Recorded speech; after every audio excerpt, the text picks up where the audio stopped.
In this video, I'll be sharing with you the different types of lumber products and wood species. There's a lot to choose from and it can be very confusing. You're watching TMBRMAN TV.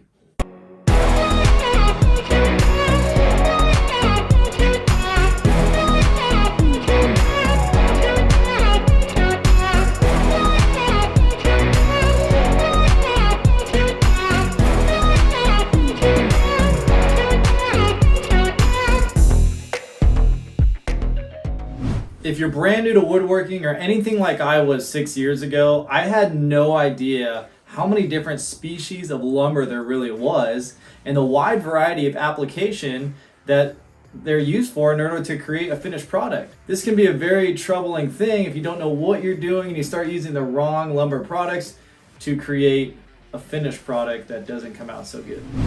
So I'll do my best to give a very basic rundown of the different lumber species and products that are offered and what those are used for. So in lumber, there are a couple things to keep in mind. You have what's called softwoods and hardwoods, as well as what are called sheet goods. So let's break this down even further. When we talk about softwoods, these are typically conifer trees. So these are your pine trees, these are your Douglas fir, and this tree is milled down into dimensional lumber that is typically used for framing. Anything that has to do with framing, mainly new developing and construction or remodels and homes, this is what's going to be used is your Douglas fir product. Now the problem is when I first started out, or maybe you've done this too, you don't understand that. And so you start using Douglas fir for maybe furniture projects or interior projects that aren't going to last. Why? Because softwoods have a tendency to expand and contract. Typically they have a larger grain structure, they're considered a sapwood, and they do expand and contract. So if you're using softwood to create furniture, you can have seams start to appear in your furniture because the wood is pulling apart from each other. Or you can have wood buckle because it's expanding and pressing against itself. So softwoods like pines and Douglas fir aren't recommended when building furniture, but they are great for construction. Now, why are they great for construction? Like I said, they expand and contract, but they also have an ability to flex. So when you think about home construction, building construction, think about winds and earthquakes and everything else, it is good to have a little flex in your timber versus a hardwood that would actually break. Another product that is considered a hardwood, but I wouldn't use it in any furniture construction, at least anymore, is redwood.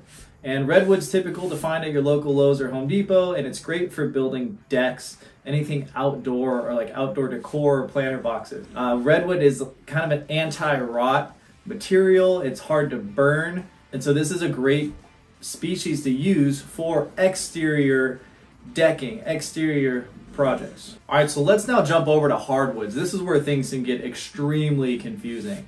I didn't know, but there's literally hundreds of species. Think about all the trees around the world, and hardwoods typically are trees that have leaves on them. So remember, the softwoods have a pine or a needle. Hardwoods are going to have leaves, and there are hundreds of species of trees that have leaves. These are all hardwoods. Zebra wood, monkey pod, oak, maple, cherry, poplar. I mean, the list goes on. And when you're new into woodworking, flies right over your head. Like, what the heck does that even mean? What does that look like? What's the application in terms of a finished product, and what should I use?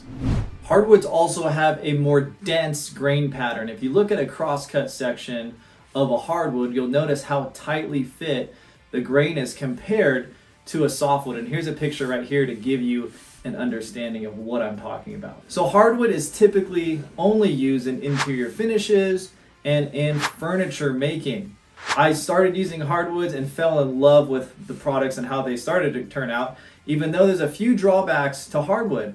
They're much harsher on your tools because of, again, that dense grain pattern. It's going to wear your blades out faster. You might get burn marks in your cuts on your table saw. It's harder to sand. When you sand, there's finer sand floating around that you're breathing in, so make sure you're wearing a respirator or a mask. So these are things that are a little bit more annoying working with hardwood over softwood, but the finished product is going to last, I'd say, forever unless it burns. Hardwood will last, at least outlast our lifetime, that's for sure. And that's a cool thing to think that projects I'm building now will be here when I'm gone. Now there's a couple hardwoods that I prefer when making furniture. Check out this walnut slide edge slab table I made for my friend in Vegas. And also check out this white oak herringbone table that I made. These are two products as well as what's behind me right now, which is red oak. Red oak and white oak are similar, they're just vary in color, but white oak is a lot more expensive right now. I don't know why people are just crazy about white oak and they'll pay a premium for it. But anyways, these are the species that I've gravitated towards in terms of the projects that I do, mainly in part because it's in trend right now, it's in style. People love live edge walnut and they love the white oak or red oak look. But I have used other species and they are fun to play with. The biggest thing with hardwood is you never want to cover it.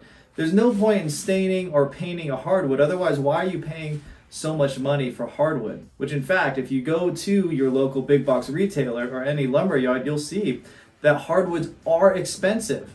And it's hard to calculate how much you're really buying because they charge by the board foot, the linear board foot. So doing the math on that, they measure the length, they measure the width, they measure the thickness. So it can add up very quickly, and don't be afraid when you spend over $1,000 on a small amount of hardwood. That being said, when you start quoting out hardwood furniture projects, you need to keep that margin in mind, knowing that, hey, I'm gonna spend at least $1,000 or more on the material itself, and I need to make my spread on top of that. Remember, hardwood furniture is the best. People want the best if they're paying you to build them furniture, so make sure you keep that in consideration when you're quoting that out. The last thing I'll say about hardwood is typically they do not expand and contract, warp and flex like softwood does. Remember, softwood can expand, contract, buckle on itself, warp, but it's harder to snap. Hardwood can snap, but you're gonna have a much truer product. It's gonna stay straighter, it's gonna not warp, it's gonna not bend. So that's again why you use hardwoods in finished decor and finished furniture. All right, and lastly, let's talk about sheet goods. Again, just like hardwood, there are many types of sheet goods and different applications for sheet goods. So it's good to understand what it is that you're looking at and what that sheet good is meant for. For example, you have sheeting that is used for flooring only, and typically these will have a tongue and a groove on the edge that slide into each other and are typically 3/4 inch or more, 5/8 thickness for a flooring. There's other sheeting that is just used for what's called shear, or on the sides of homes and buildings that is attached to the framing in order to create structural stability on top of the studs alone. And this is typically 1/2 inch. Moving onto the roof, it'll move to a 3/4, and all of this is not gonna look nice. It's not gonna be a finished product that you wanna use at all for decor or furniture. This is strictly just for framing. And what gives plywood its rigidity is that it comes in layers, several layers, and they're crisscross stacked and glued together so that the grain is pulling in different directions throughout the stack. That's what makes plywood so strong.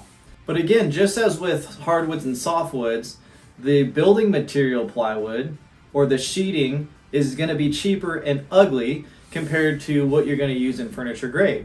Typically with plywood, there'll be what's called a veneer of a hardwood. So you'll have your crisscross layer that is not hardwood, and then you'll have a thin veneer layer on both sides of your walnut or your cherry or your white oak.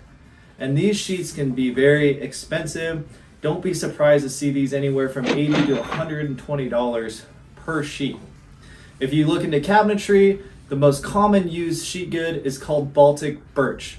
And this is just a good looking plywood that's strong, rigid, pretty, and it's not too expensive. And this is what you'll see in most kitchen cabinetry work in Baltic birch. But again, this can be very confusing. It's like there's all these veneer plywoods, then there's sheeting plywoods, and then there's OSB, which is particle board, and then you have an MDF, which is another type of particle board that's even heavier.